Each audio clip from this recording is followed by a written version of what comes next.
बाजार बोलता है इसमें एफआईज का डेटा एक बार देख लेते हैं। एफआईज ने फ्राइडे के सेशन में खरीदारी की है। ये एक रिलीफ वाली बात है जिसकी वजह से हमने देखा कि मार्केट में एक स्ट्रेंथ लौटी भी है। अब 1795 करोड़ रुपए की बाइंग करके ले गए। डीआईज काफ़ी हल्के हाथ से बाइंग कर रहे थे, 300 करोड़ की बाइंग करके ले गए डीआईज। लेकिन ठीक है, इंस्टीट्यूशनल एक्टिविटी से अगर 2100 करोड़ रुपए का सपोर्ट मार्केट को एक दिन में मिलता है तो बाकी तो रिटेलर और हमारे एचएनआई संभाल लेते हैं। उसके बाद कोई ज़्यादा खास प्रॉब्लम होती नहीं है इंडियन मार्केट को। एक बार देख लेते हैं ग्लोबल मार्केट से कोई प्रॉब्लम तो नहीं है या सब कुछ ठीक चल रहा है वहाँ पर। तो ग्लोबल मार्केट्स में देखें तो अमेरिकन मार्केट्स तो फ्राइडे को थोड़ा सा प्रेशर में बंद हुए थे। वहाँ पर यूरोप को लेकर थोड़ी टेंशन हो गई थी जो टैरिफ वगैरह को लेकर। शंघाई और हैंगसेंग यहाँ पर करीब 1/4 से 1% की गिरावट देखने के लिए मिल रही है। निकाई और कोस्पी यहाँ पर अच्छी तेजी है, करीब 1-1.25% की। तो एशियन मार्केट मिक्स है एक्सेप्ट चाइना, सब कुछ ठीक चल रहा है। तो यहाँ पर मार्केट में हम कह सकते हैं कि पॉजिटिविटी है। एक बार देख लेते हैं आज के टॉप गेनर्स और लूजर्स कौन से काउंटर हैं जहां पर की अच्छी स्ट्रेंथ देखने के लिए मिल रही है। तो टॉप गेनर्स में नारायण हृदयालय करीब 8.5% ऊपर, शिल्पा मेडिकेयर 8%, फिन पाइप करीब 7.5%, टिमकेन और आईटीडी सीमेंटेशन में करीब 7% का उछाल देखने के लिए मिल रहा है। एक बार देख लेते हैं आज के टॉप लूजर्स कौन से काउंटर हैं जहां पर कि आज के मार्केट में वीकनेस है। तो बालकृष्ण इंडस्ट्री यहाँ पर करीब 9% की गिरावट, शारदा एनर्जी करीब 6.5%, रिलायंस इंफ्रा 5.5%, टीम लीज और थॉमस को करीब 4 से 4.5% की गिरावट देखने के लिए मिल रही है। तो ये कुछ एक काउंटर है जहां पर कि प्रेशर पॉइंट बने हुए हैं। अलग अलग रीज़न है सभी काउंटर के गिरने के, तो इन पर भी विस्तार से बात होगी। लेकिन सबसे इम्पॉर्टेंट चीज़ यही है कि मार्केट में एक तो टैरिफ को लेकर कुछ जो अपडेट है वो ये है कि यूरोप से बातचीत नहीं सही हो पा रही थी। डोनाल्ड ट्रंप ने कहा 1 जून से यूरोप पर 50% टैरिफ लगेगा, ये भी डोनाल्ड ट्रंप ने कहा।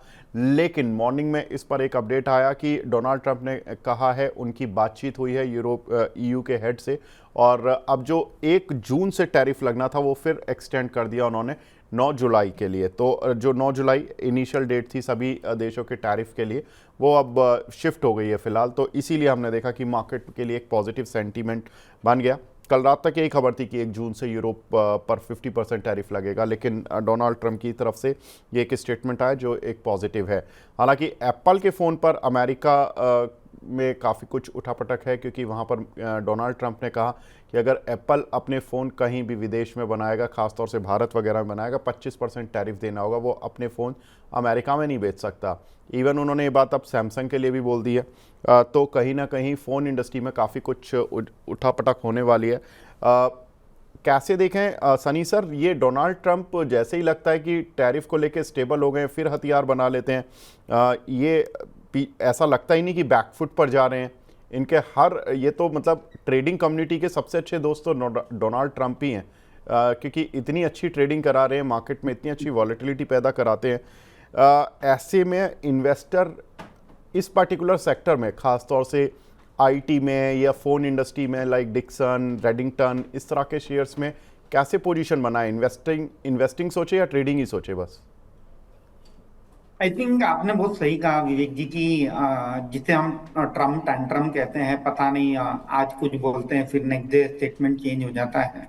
एंड ऑब्वियसली उसका जो इम्प्लीकेशन है काफी बड़ा है इकोनॉमी के पर्सपेक्टिव से, बोलो कि आप मार्केट के पर्सपेक्टिव से। तो आई थिंक इन्हें गेज करना काफी टफ है। बट एक पैटर्न जो एक क्लियर कट इमर्ज होकर आ रहा है कि एक काइंड ऑफ आर्म ट्विस्टिंग हम जिसे कहते हैं कि अगर आप मेरी बात नहीं सुनोगे तो मैं आपके ऊपर X% टैरिफ लगा दूंगा, 10%, 25%, 50%, and then ask the other party to come on negotiation table, और फिर कहीं जाके नेगोशिएट करके ताकि आप अपने फेवर में डील ले लो। तो मुझे लगता है कि एक क्लियर पैटर्न हम यहाँ से निकल कर आए, और इसका एक क्लियर इंडिकेशन ये भी है कि जितने भी ट्रेड पार्टनर है यूएस के, उन्हें अगले 2 से 3 महीने में डेफिनेटली कुछ ना कुछ ट्रेड डील यूएस के साथ साइन करनी होगी। और मुझे लगता है कि India is also on the path of that, जहाँ एक्सपेक्टेशन है कि फर्स्ट ट्रेड डील की जो डिटेल्स हैं between India and US will be out very soon in this month over the period of next 10 to 15 days। तो I think that's एक temporary definitely impact रहेगा अगर हम नतीजों पर बात करें। इसे कैसे राइड करना है, मुझे लगता है कि अल्टीमेटली जो लॉन्ग टर्म स्टोरी है इंडिया इलेक्ट्रॉनिक मैन्युफैक्चरिंग की सॉरी वो इंटैक्ट है, और इसे प्ले करने के काफी तरीके हैं। तो हमें लगता है कि आज के डेट में looking at a valuation and everything, Sirma is the one stock which we are recommending to our client, जहाँ हमें लगता है कि वैल्यूएशन भी रिजनेबल है और ग्रोथ पोटेंशियल भी आगे आने वाले समय में अच्छी रहेगी। सेकंड, अंबर एंटरप्राइजेस, हालांकि एक समर स्टॉक का स्टॉक माना जाता है, और जिस तरह से अब मानसून जल्दी आया तो कहीं ना कहीं हमने एक करेक्शन भी देखा है अंबर एंटरप्राइजेस में।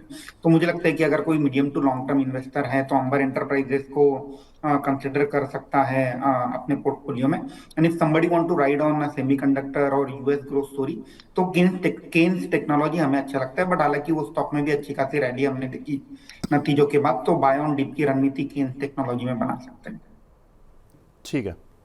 तो ये कुछ एक काउंटर्स जो कि इस पर्टिकुलर सेक्टर में सर को लगता है कि ठीक है सर, लेकिन एक काउंटर रेडिंगटन, इस पर भी मैं बात करूंगा क्योंकि ये 190 200 से और 270 280 की रेंज तक पहुंचा और 200 इनफैक्ट 90 की रेंज तक भी पहुंचा था।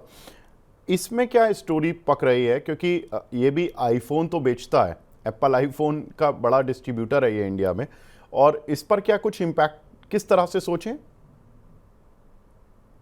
विवेक जी, मुझे लगता है कि आज के डेट में फोन एक काइंड ऑफ नेसेसिटी हो गई है, और अगर थोड़े से फोन एक्सपेंसिव भी हो गए तो अल्टीमेटली अब दो दो चीज हुई है इसमें। एक तो नेसेसिटी है, और सेकंड जो इसमें अगर आप कंसोलिडेशन देखेंगे पूरे इंडस्ट्री में, हैंडसेट बनाने वाली जो कंपनीज है वो भी काफी कम हो गई है। पहले हुआई से काफी टफ कंपटीशन मिलता था, वो प्लेयर बाहर हो गया, तो ultimately there are only 2-3 players which are commanding majority of the market share. तो मुझे नहीं लगता है कि because of this trade war टेर जो भी ये चल रहा है उसके चलते इवन अगर फोन के दाम 10-15% बढ़ गए तो बहुत ज्यादा कोई डिमांड में हम कमी आते देखेंगे। तो I think from a demand perspective I don't think so anything will change.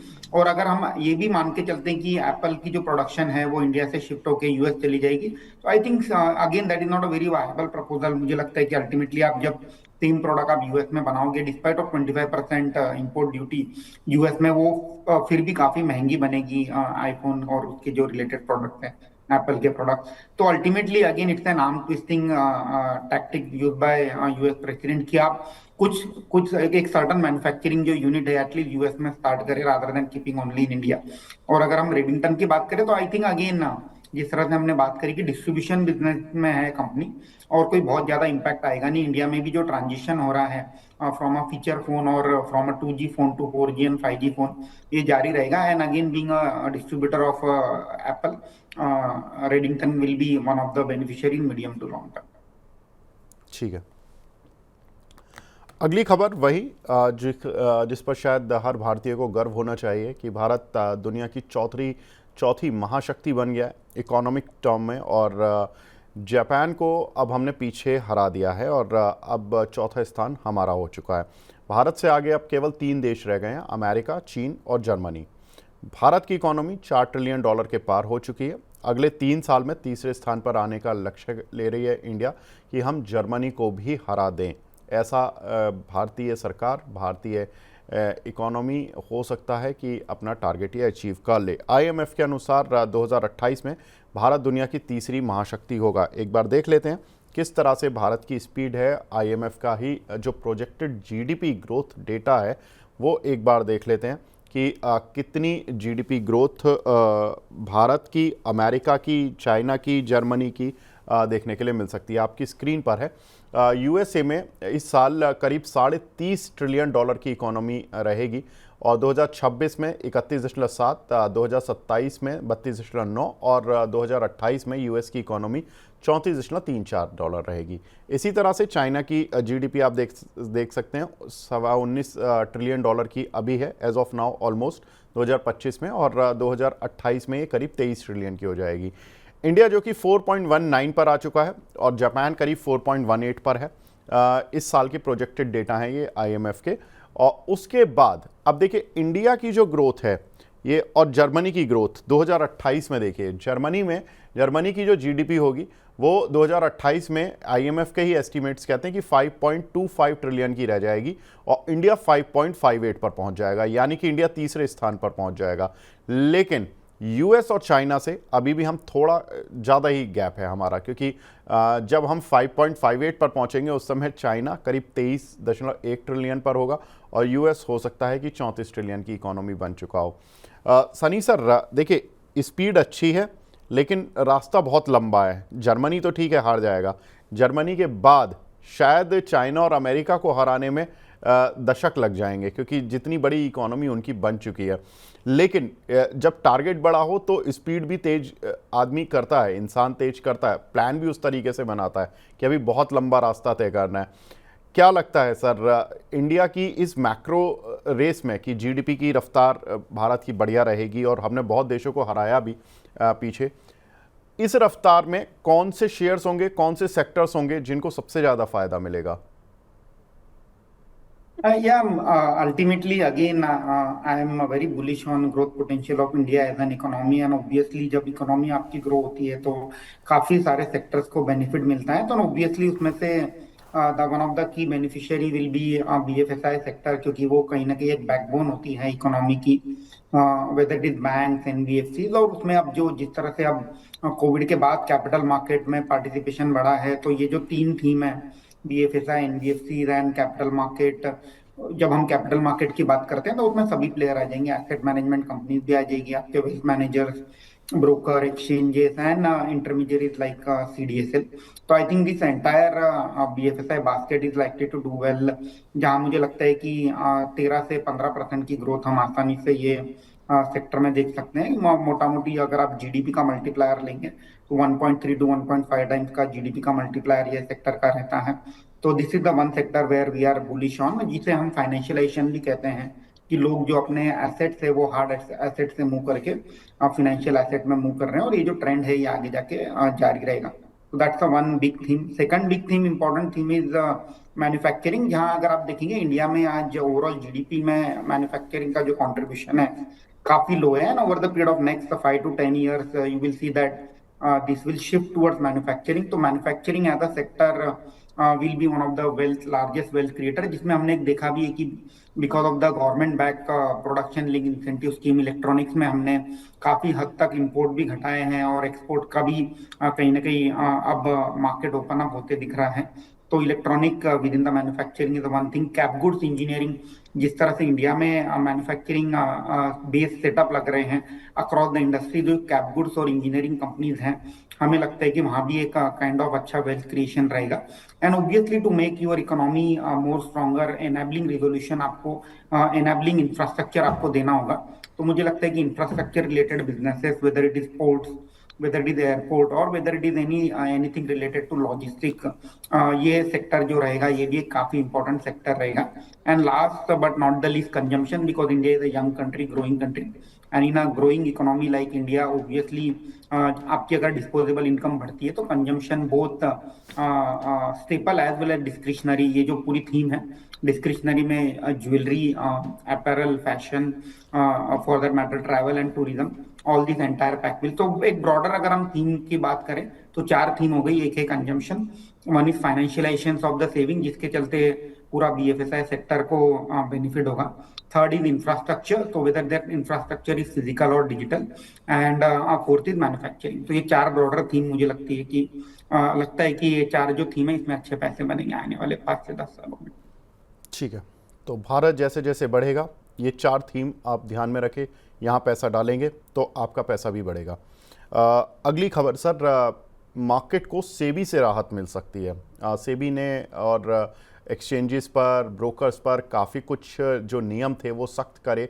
Compliances issues काफ़ी हैं। हम जब भी ब्रोकर से बात करते हैं तो वो हमेशा बोलते हैं कि बहुत ज़्यादा कंप्लाइंसेस बढ़ चुकी हैं और जिसकी वजह से काम करना काफ़ी टफ होता जा रहा है। 18 जून को एक बोर्ड बैठक होने जा रही है सेबी की, जिसमें कि बहुत तरह की ढील दी जा सकती हैं। फिकी और जो रिसर्च एनालिस्ट हैं उनसे कुछ सुझाव मांगे गए थे, उनके सुझाव के आधार पर ये हो सकता है कि ढील दी जाए। सनी सर, आप तो खैर इसी इंडस्ट्री से हैं, आप बताएं अगर सेबी कुछ इस तरह के कदम उठाती है कि एक्सचेंजेस को या ब्रोकर्स को, रिसर्च हाउसेस को इस कुछ सुविधाएं, कुछ ढील नियमों में दी जाए, तो कितना पॉजिटिव सेंटीमेंट बनेगा और क्या कुछ होगा जो ब्रोकिंग इंडस्ट्रीज़ के लीडिंग काउंटर हैं लाइक एंजल वन, एडलवाइज और बीएससी जो एक्सचेंज वाला काउंटर है, एमओएसएल, मोतीलाल ओसवाल जैसे शेयर, इन सभी पर क्या किस तरह से सोचें? ये आई थिंक जो रिसर्च एनालिस्ट के रिलेटेड जो रेगुलेशन है, ये आई थिंक लास्ट टाइम दिसंबर या जैन में आई थी, और उसमें काफी सारे रिस्ट्रिक्शंस डाले गए थे, काफी सारे चेंजेस भी किए गए थे। जो इंडिपेंडेंट रिसर्च एनालिस्ट हैं वो किस तरह से फी चार्ज कर सकते हैं क्लाइंट को, what is an area of operation, कि अगर कोई एंटिटी है वो थर्ड पार्टी प्रोडक्ट भी डिस्ट्रीब्यूट कर रही है और इक्विटी रिसर्च के प्रोडक्ट भी ऑफर कर रही हैं, तो दोनों के जो क्लाइंट सेट है वो सेम नहीं हो सकते, जो कि मुझे लगता है कि प्रैक्टिकली इट्स नॉट पॉसिबल, क्योंकि रिसर्च जो है वो ओपनली फ्रीली अवेलेबल है, anybody can access that, and आप कंट्रोल नहीं कर सकते। तो मुझे लगता है कि इसको लेकर के सेबी ने सुझाव भी मांगे थे सभी ब्रोकिंग हाउस से, और सबने अपना रिप्रेजेंटेशन भी दिया है। तो वो एक मुद्दा है, मुझे लगता है कि वहाँ थोड़ा ढील डेफिनेटली मिल सकती है, कि distribution and research can work together and the client set can continue to remain same.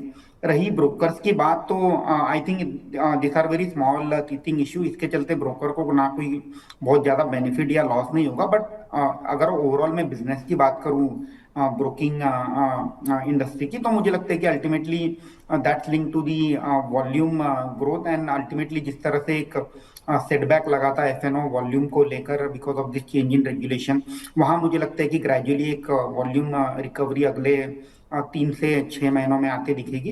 And ultimately since all this are transaction driven businesses, तो जिस तरह से वॉल्यूम बढ़ेंगे तो ब्रोकर कम्युनिटी को रेवेन्यू और प्रॉफिट के टर्म्स में बेनिफिट होगा। और रिसेंटली हमने देखा है कि कुछ ब्रोकर्स ने अपनी फीस भी बढ़ाई है, whether it is on delivery side और for that matter on any other product, तो उसका चलते भी कहीं ना कहीं बेनिफिट देखने मिलेगा। तो overall within capital market till the time market are bullish for next 3 to 5 year, the entire broking community will benefit out of that. ठीक है, तो कोई पर्टिकुलर काउंटर सर जो आपकी रडार पर हो इस पूरी इंडस्ट्री में, जो आप अपने क्लाइंट्स को रिकमेंड भी करते हो? या again Vivek ji, within this industry एक कंपनी जो हमें वैल्यूएशन के मद्देनजर भी चीप लगती है, वो है आईआईएफएल कैपिटल, जहां हमने देखा है कि it is a mix of retail as well as institution business. At the same time वहाँ इन्वेस्टमेंट बैंकिंग का बिजनेस भी ये कंपनी में हाउस होता है, तो trading at a very reasonable valuation of 12 time price to earning multiple. So IFL capital अगर किसी एक वेल डाइवर्सिफाइड ब्रोकिंग हाउस का अगर मैं नाम लेता हूँ, and if somebody want to bet on money on again diversification in terms of product offering, तो एंजल वन जो कि one of the largest broker है लिस्टेड प्लेयर में रिटेल बिजनेस को फेस करने वाली, वहां भी हम देख रहे हैं कि काइंड ऑफ एक डाइवर्सिफिकेशन चल रहा है। Wealth management as well as mutual fund business उन्होंने किक स्टार्ट किया है, तो Angel One is another preferred bet. ठीक है, तो एंजल वन और आईएफएल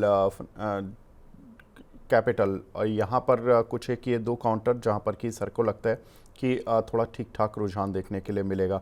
सर एक खबर और ले लेता हूँ बस 1 मिनट में। आप मुझे पता है कि आपको 10:55 पर मुझे बताया गया कोविड आया सर, थोड़ा हाई अलर्ट पर आ गई है सरकार भी। सरकार ने दिल्ली के हॉस्पिटल्स को भी बोला है कि हाई अलर्ट पर रहें। हालांकि जानकारों के अनुसार कोविड का ये नया वेरिएंट इतना खतरनाक नहीं है, ये ओमिक्रॉन का ही एक सब वेरिएंट है। लेकिन महाराष्ट्र में 166 लोग कोविड से बीमार हो चुके हैं और एक दो कुछ कैजुअल्टीज़ भी आई हैं, 4 कैजुअल्टी रिपोर्ट की गई थी। कैसे देख रहे हैं सर, कितना इसका इम्पैक्ट होगा इंडिया के घरेलू अर्थव्यवस्था पर, और इसका क्या कुछ इम्पैक्ट होगा जो ये लैब टेस्ट करने वाली वाली जो कंपनियां होती हैं जो टेस्टिंग करती हैं, like Lal path lab, Thyrocare, और कुछ एक इक्विपमेंट बनाने वाली कंपनी लाइक मोरपेन लैब्स, और pharma company like Glenmark, doctor Edison pharma, किसी पर कोई पॉजिटिव या नेगेटिव पॉजिटिव इम्पैक्ट सर? मैं आई थिंक विवेक जी बहुत ज्यादा इसमें मैं रीड नहीं करना चाहूंगा till the time this cases scale up two thousands of number. मुझे लगता है कि एक नॉर्मल सर्दी जुकाम जिस तरह से मौसम भी बदलते हैं उसके चलते भी होते रहता है, this are very minuscule number. जब तक ये नंबर 5 या 10 हजार पे ना पहुंच जाए तब तक मुझे नहीं लगता है कि कोई बहुत ज्यादा घबराने वाली बात है। और आप अकॉर्डिंगली आप मार्केट में पोजीशन मुझे नहीं लगता है कि सिर्फ कोविड को लेकर आप बनाना चाहिए, बट डेफिनेटली अलर्ट रहना होगा। अगर बहुत ज्यादा स्पीडन अप होता है तो मुझे लगता है कि the most impacted industry will be travel and tourism, क्योंकि वहाँ लॉकडाउन की अगर बातें होने लगी तो ऑब्वियसली बड़ा इम्पैक्ट वहाँ हमें देखने मिलेगा। और जिस तरह से आपने कहा कि जो लैब्स है उन्हें कहीं ना कहीं बेनिफिट होते दिखेगा, तो I think the benefit will be spread across all the labs listed companies, weather it is doctor Lal path lab और थायरोकेयर। ठीक है, तो ये दो कंपनीज, लेकिन ये तभी बढ़ेंगी जब कोविड के केसेस थोड़ा सा उस लेवल पर आ जाएंगे जहां पर कि इनको ख़रीदना फ़ायदेमंद हो सकता है। अभी फ़िलहाल एज ऑफ नाउ नहीं। लेकिन टूरिज़्म सेक्टर पर भी नज़र बनाकर रखनी होगी, अगर कोई सीवियरिटी आई तो वहाँ पर इम्पैक्ट हो सकता है। सनी सर, आप हमारे साथ जुड़े, बहुत बहुत शुक्रिया सर हमसे जुड़ने के लिए और अपना कीमती समय देने के लिए। Thank you sir. आगे बढ़ते हैं। अब हमारे साथ दूसरे खास मेहमान जुड़ चुके हैं। हमारे साथ दर्शकों के फेवरेट अंशुल जैन जी जुड़ चुके हैं, लक्ष्मी श्री इन्वेस्टमेंट के हेड ऑफ रिसर्च हैं। अंशुल जी, क्या हाल? सर नमस्कार। नमस्कार आपके सभी दर्शकों को। बहुत बढ़िया सर। नमस्कार नमस्कार, कैसा रहा वीकेंड? बहुत बढ़िया सर। बहुत बढ़िया ना, चलिए बढ़िया रहना चाहिए सर। अंशुल जी, एक चीज़ बताइए, अब मार्केट में मेरी कुछ खबरें मैंने सनी भाई के साथ भी कवर की, उनके साथ कुछ एक खबरों का एनालिसिस किया, लेकिन एक खबर जो कि इस समय सभी के लिए, पूरे देशवासियों के लिए इस सीज़न में होती है, वो होता मानसून। मानसून इस बार थोड़ा सा पहले आ गया और अक्सर 1 जून को आता था केरल में, लेकिन इस बार तो 23 मई को ही आ गया। और ये थोड़ी सी अच्छी चीज़ है कि मॉनसून की बारिश जो है वो अच्छे से हो रही है। 1 हफ्ते पहले हो गई और अच्छी बात है, और अच्छे से अच्छी स्पीड के साथ आ रहा है, क्योंकि महाराष्ट्र और कर्नाटका में भी अगले 2 से 3 दिन में मॉनसून पहुंच जाएगा, जो कि जनरली 7 से 9 जून के आसपास पहुंचा करता था। वहां पर भी मई के एंड में ही अब पहुंच जाएगा। 2009 के बाद पहली बार हुआ है ऐसा कि मॉनसून इतना जल्दी आ गया है। कुछ एक काउंटर अंशुल जी मैं आपसे जानना चाहूँगा, like Rallis India, Gujarat Ambuja export, बैंकों में पंजाब नेशनल बैंक जिसका कि किसानों को काफ़ी कुछ ज़्यादा लोन होता है, और चंबल फर्टिलाइज़र, आरसीएफ जो फर्टिलाइज़र कंपनीज होती हैं, इनमें से किसी में मूव लग रहा है आपको? तो देखिए, आरसीएफ तो हमने ऑलरेडी बाई दिया हुआ था, और ये फर्टिलाइजर सेक्टर में तो ऑलरेडी काफी समय से हम बुलिश थे। चंबल फर्टिलाइजर में बढ़िया तेजी प्ले किए, बट एट करेंट जंक्चर आप थोड़ा सा मैं ये कहूंगा not exactly fizzle out, but ये कंसोलिडेशन में चले गए हैं। Madras fertiliser, Chambal fertiliser target complete किए हैं, ठीक ठाक। आरसीएफ भी चल चुका है, 161 का टारगेट, 153 हाई, 155 का हाई बन चुका है। इसके अलावा एनएफएल थोड़ा सा लेट मूवर था, लग रहा था कि वो भी अच्छा चलेगा, बट फिलहाल 8 दिन से कंसोलिडेट ही कर रहा है। किसी भी दिन मूव आएगी तो खींच देगा 120 रुपए तक। तो कंसोलिडेशन में ज्यादा दिख रहे हैं। रिवर्सल की पॉसिबिलिटी जिस आपके वॉल्यूम में लग नहीं रही है, आ जाए अलग बात है। लग तेजी रही है, जिसमें आरसीएफ, एनएफएल ये दो चलते हुए दिख रहे हैं। अब मानसून का है तो मानसून सर इस साल थोड़ा सा एक्सपेक्टेड ही था कि ठीक आएगा। एग्जैक्टली मतलब इतना डिटेल फंडामेंटली मैंने नहीं पढ़ा, बट जितना ऊपर ऊपर मैंने पढ़ा था, 7-8 साल अल नीनो रहा है तो जिसमें सूखा ज्यादा रहता है। अब 3 साल ये अल नीना चलने की बात है, जिसमें बारिश ज्यादा होती है। तो मेरे ख्याल से अगले 2-3 साल, ये 3 साल बारिश ठीक ठाक रहनी चाहिए। ठीक है, तो बढ़िया है। तो इस बार बारिश अच्छी रहेगी तो उसका फ़ायदा ही मिलेगा। और अंशुल जी ने सेक्टर बता दिया है, शेयर बता दिए कि कौन कौन से शेयर और सेक्टर हैं जहां पर कि पॉजिटिव इम्पैक्ट आ सकता है। लेकिन अंशुल जी, एक चीज़ और, डिविडेंट, इस हफ्ते कुछ कंपनीज़ के डिविडेंट आ रहे हैं और अच्छे डिविडेंट आ रहे हैं। मैं उनकी एक लिस्ट देख लेता हूं कि किन किन कंपनीज़ के डिविडेंट इस हफ्ते आने वाले हैं। आप स्क्रीन पर देख सकते हैं, एल&टी फाइनेंस करीब 2.5 रुपये का डिविडेंड देगी, 27 मई को इनकी रिकॉर्ड डेट है, यानी कि कल। आईटीसी में करीब 7 रुपये 85 पैसे का डिविडेंड आ रहा है। एंजल वन में 26 रुपये का डिविडेंड आ रहा है, 30 मई को रिकॉर्ड डेट है। Angel one, Bajaj finance, Infosys और जीएसके फार्मा, इन सभी की रिकॉर्ड डेट 30 मई है, और इनमें जो डिविडेंड हैं वो ठीक ठाक आ रहे हैं, 22 रुपये से लेकर मैक्सिमम रेंज 44 रुपये। हालांकि इनके सभी के शेयर भी अच्छे बड़े बड़े हैं, तो डिविडेंड यील्ड थोड़ी कम ही रहती है। लेकिन इनमें से अगर अंशुल जी कोई शेयर प्ले करना हो कि चलो डिविडेंट आ रहा है, 4-5 दिन में रिकॉर्ड डेट है, तो आपका नाम दर्ज हो जाता है कंपनी की बुक्स में। रिकॉर्ड डेट का मतलब होता है कि नाम दर्ज हो गया आपका कि इस व्यक्ति को डिविडेंट मिलेगा, इसका मतलब ये है रिकॉर्ड डेट का मतलब। तो किसी को अपना नाम दर्ज कराना हो, डिविडेंट का फ़ायदा उठाना हो, तो अंशुल जी कौन सा शेयर लेना चाहिए इनमें से? तो देखिए, इन जनरल मैं डिविडेंड के लिए स्टॉक्स बाई नहीं करता हूं, क्योंकि डिविडेंड आया गया, प्राइस एक्शन उस बीच में कुछ उल्टा सीधा हो गया, बड़ी दिक्कत हो जाएगी। इसमें से एक नाम है एंजल वन। आपको याद होगा फ्राइडे हमने डिस्कस किया था कि टारगेट कंप्लीट हुआ है 3014 का, 2500 रुपए से मैं प्रॉफिट बुक करूंगा। आप देखिए वहां से बहुत ज्यादा चला नहीं, उसी के आसपास घूम रहा है। दूसरा स्टॉक मेरे को L&T फाइनेंस ठीक लग रहा है। L&T फाइनेंस बट मैं लॉन्ग टर्म के लिए रिकमेंड कर रहा हूँ, डिविडेंड के लिए रिकमेंड नहीं कर रहा हूँ। शॉर्ट टर्म में थोड़ी सी तेजी आ सकती है क्योंकि 7-8 दिन हो गए टाइट कंसोलिडेशन का। अगर ठीक ठाक चला तो 185 190 की जोन चल सकता है, बट मैं ट्रेडिंग रिकमेंड नहीं कर रहा हूँ। आपको लेना है तो आप लॉन्ग टर्म इन्वेस्टमेंट के लिए ले सकते हैं। बाकी ट्रेडिंग के लिए तो जो अपना ATGL अदानी ग्रीन आज दोनों में मोमेंटम आया है, बाकी काउंटर भी 1 दिन में चल जाएंगे। अदानी ग्रीन पे नया हाई बनाया, डे हाई 1019 का।